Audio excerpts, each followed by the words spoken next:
All right, I watched a Stephen Malturin video. What up, Dr. Malturin? And it got me thinking about the Empire and what the Empire stands for, and mostly it's making money.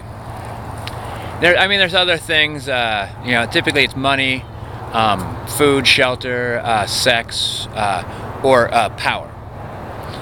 Typically, the power is used to get the other four.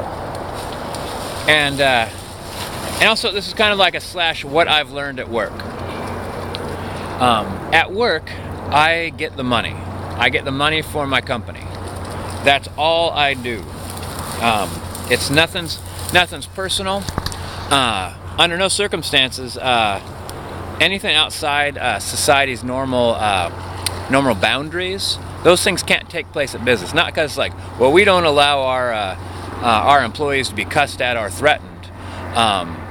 That's half the story. The other half is we can't have people in our businesses that are using foul language and acting threatening, because that cuts into money.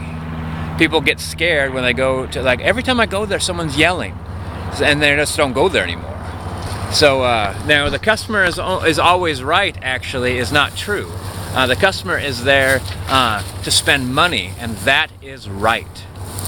And if the customer is there to complain, there'll be someone there to listen.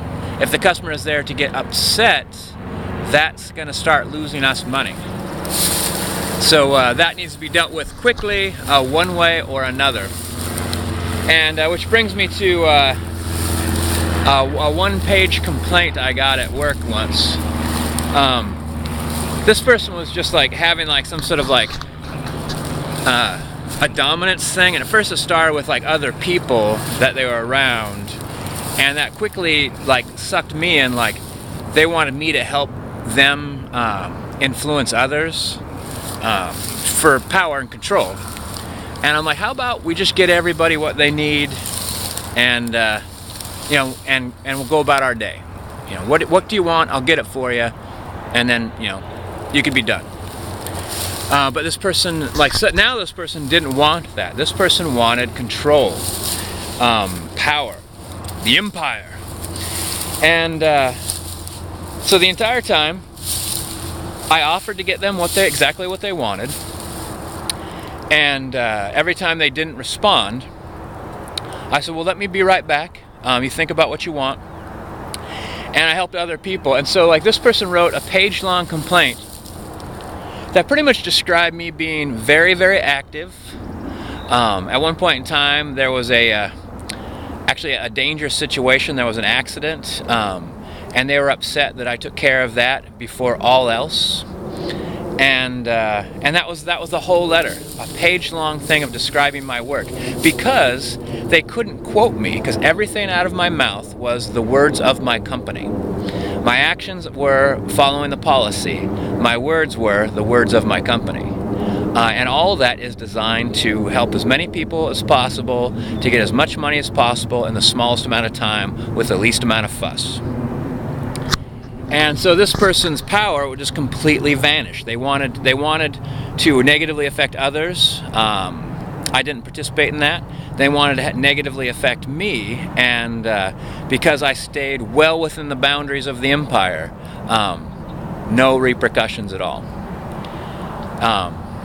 And really a delightful letter, in fact.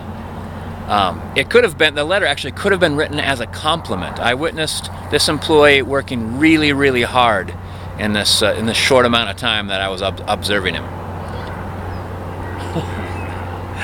Yeah, the empire is weird. It's especially weird if you don't fully understand the fact that the bottom line is the efficient collection of money in a professional manner. Hopefully in a professional, pleasant manner.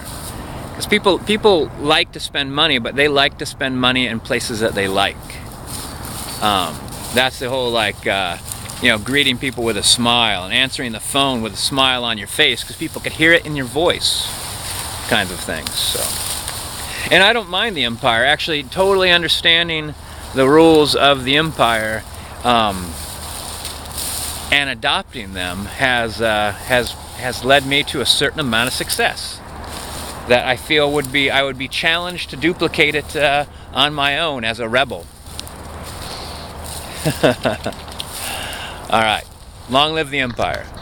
Rego Bud, you ready to go?